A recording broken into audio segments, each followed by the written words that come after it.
अस्सलाम वालेकुम दोस्तों, मैं डॉक्टर लाला ਤੁਹਾਡੀ ਖਿਦਮਤ 'ਚ ਹਾਜ਼ਰ ਹਾਂ।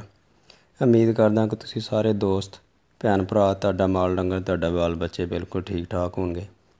ਅੱਲਾਹ ਤਾਲਾ ਹਮੇਸ਼ਾ ਉਹਨਾਂ ਨੂੰ ਠੀਕ ਹੀ ਰੱਖੇ, ਤੁਹਾਨੂੰ ਖੁਸ਼ ਰੱਖੇ।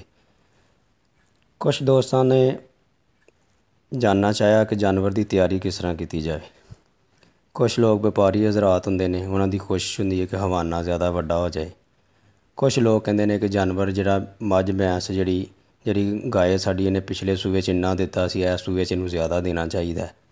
ਉਹਦੀ ਤਿਆਰੀ ਵਾਸਤੇ ਬੜੇ ਫਿਕਰਮੰਦ ਹੁੰਦੇ ਨੇ, ਮੁਖਤਲਿਫ ਤਰ੍ਹਾਂ ਦੇ ਟੋਟਕੇ ਵੀ ਉਹ ਲਾਉਂਦੇ ਨੇ। ਉਹਦੇ ਵਾਸਤੇ ਮੇਰੇ ਕੋਲ ਵੀ ਕੁਛ 4-5 ਚੀਜ਼ਾਂ ਹਨ ਜਿਹੜੀਆਂ ਮੈਂ ਤੁਹਾਡੀ ਖਿਦਮਤ 'ਚ ਪੇਸ਼ ਕਰਨਾ ਚਾਹੁੰਦਾ। ਉਮੀਦ ਕਰਦਾ ਕਿ ਇਹਨਾਂ 'ਤੇ ਅਮਲ ਕਰਕੇ ਤੁਸੀਂ ਆਪਣੇ ਜਾਨਵਰ ਦੀ ਤਿਆਰੀ ਵਿੱਚ ਜਿਹੜਾ ਨਾ ਮੁਤਮਿਨ ਹੋ ਸਕਦੇ ਹੋ ਕਾਫੀ ਹੱਦ ਤੱਕ।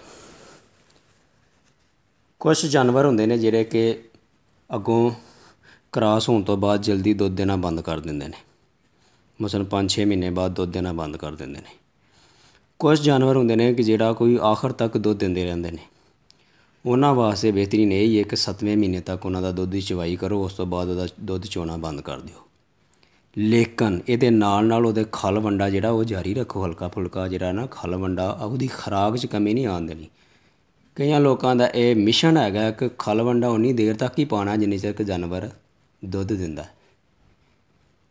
ਆਪਣੇ ਆਪ ਨੂੰ ਦੇਖ ਲਓ ਕਿ ਤੁਸੀਂ ਖੁਰਾਕ ਉਦੋਂ ਵੀ ਖਾਂਦੇ ਹੋ ਜਦੋਂ ਤੁਸੀਂ ਕੰਮ ਨਹੀਂ ਕਰਦੇ। ਠੀਕ, ਜਾਨਵਰ ਨੂੰ ਵੀ ਖੁਰਾਕ ਦੀ ਜ਼ਰੂਰਤ ਹੁੰਦੀ ਹੈ, ਅਲੱਗ ਦੁੱਧ ਦਿੰਦਾ ਜਾਂ ਨਹੀਂ ਦਿੰਦਾ। ਜਿਹੜੀ ਖੁਰਾਕ ਤੁਸੀਂ ਅੱਜ ਉਹਨੂੰ ਪਾ ਰਹੇ ਹੋ, ਕੱਲ੍ਹ ਨੂੰ ਉਹਦਾ ਜਿਸਮ ਤਵਾ ਨਾਲ ਤਾਕਤ ਵਾਲਾ ਹੋਏਗਾ ਤਾਂ ਦੁੱਧ ਜ਼ਿਆਦਾ ਦੇਗਾ, ਲਿਹਾਜ਼ਾ ਉਹਦੀ ਖੁਰਾਕ ਬੰਦ ਨਹੀਂ ਕਰਨੀ। ਠੀਕ ਹੈ ਜੀ। ਉਸ ਤੋਂ ਬਾਅਦ 7ਵੇਂ ਮਹੀਨੇ ਤੱਕ ਠੀਕ ਹੈ, ਜੋ ਵੀ ਤੁਸੀਂ ਪਾ ਰਹੇ ਹੋ ਠੀਕ ਹੈ, ਚਾਰਾ ਜੋ ਵੀ ਪਾ ਰਹੇ ਹੋ। 7ਵੇਂ ਮਹੀਨੇ ਤੋਂ ਬਾਅਦ ਉਹਨੂੰ ਤੂੜੀ ਜਿਹੜੀ ਹੈ ਨਾ, ਅਬੋਸਾ, ਇਹ ਪਾਉਣ ਤੋਂ ਬਿਲਕੁਲ ਪਰਹੇਜ਼ ਕਰੋ। 7ਵੇਂ ਮਹੀਨੇ ਤੋਂ ਬਾਅਦ ਜਾਨਵਰ ਨੂੰ ਅੱਛੀ ਖੁਰਾਕ ਸਬਜ਼ ਚਾਰਾ ਪਾਓ। ਇਹ ਤੂੜੀ ਬੋਸਾ ਜਿਹੜਾ ਨਾ, ਇਹਦੇ ਤੋਂ ਜਿੰਨੀ ਹੱਦ ਤੱਕ ਹੋ ਸਕੇ ਇਹਦੇ ਤੋਂ ਜਿਹੜਾ ਨਾ ਇਜਤਨਾਬ ਹੀ ਕਰੋ। ਇਹ ਜਾਨਵਰ ਵਾਸਤੇ ਠੀਕ ਨਹੀਂ ਹੁੰਦਾ। ਠੀਕ ਹੈ। ਉਸ ਤੋਂ ਬਾਅਦ ਉਹਦੀ ਸਫਾਈ ਸੁਥਰਾਈ ਦਾ ਬਿਲਕੁਲ ਖਿਆਲ ਰੱਖੋ। ਉਹਨੂੰ ਬਿਲਕੁਲ ਲੈਵਲ ਜਗ੍ਹਾ ਦੇ ਉੱਤੇ ਬੰਨੋ, ਉਹਨੂੰ ਢਲਵਾਨ ਜਗ੍ਹਾ 'ਤੇ ਨਾ ਬੰਨੋ।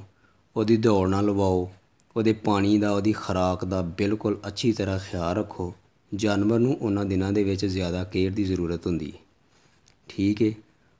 ਹੋ ਸਕੇ ਤਾਂ ਉਹਨੂੰ ਕੋਈ ਵਕਫੇ ਦੇ ਨਾਲ 8ਵੇਂ 7ਵੇਂ ਮਹੀਨੇ 'ਚ 9ਵੇਂ ਮਹੀਨੇ 'ਚ ਉਹਨੂੰ ਦੇਸੀ ਘਿਓ ਵੀ ਜ਼ਰੂਰੀ ਦਿਓ।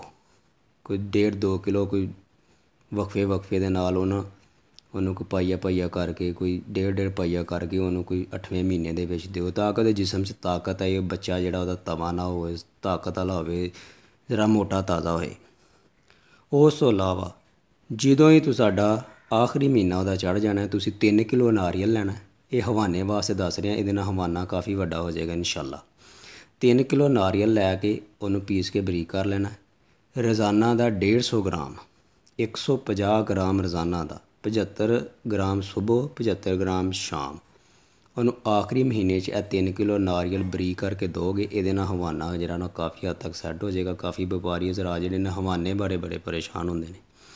ਲਿਹਾਜ਼ਾ ਇਹ ਜਾਨਵਰ ਦੀ ਤਿਆਰੀ ਵਾਸਤੇ ਤੁਹਾਨੂੰ ਮੈਂ ਕੁਛ ਚੀਜ਼ਾਂ ਦੱਸੀਆਂ ਨੇ, ਅਗਰ ਇਹਨਾਂ 'ਤੇ ਤੁਸੀਂ ਅਮਲ ਕਰੋਗੇ ਇਨਸ਼ਾਅੱਲਾ ਤਾਂ ਤੁਹਾਨੂੰ ਅੱਛਾ ਰਿਜ਼ਲਟ ਮਿਲੇਗਾ। ਇੱਕ ਤਾਂ ਜਾਨਵਰ ਦਾ 7ਵੇਂ ਮਹੀਨੇ ਤੱਕ ਦੁੱਧ ਹੋਣਾ ਜਿਹੜਾ ਨਾ ਉਹ ਬੰਦ ਕਰ ਦਿਓ। ਠੀਕ, ਉਹਨੂੰ ਤੂੜੀ ਪਾਉਣੀ ਬੰਦ ਕਰ ਦਿਓ 7ਵੇਂ ਮਹੀਨੇ ਤੋਂ ਬਾਅਦ। ਉਹਦੀ ਖੁਰਾਕ ਦਾ ਖਿਆਲ ਰੱਖੋ।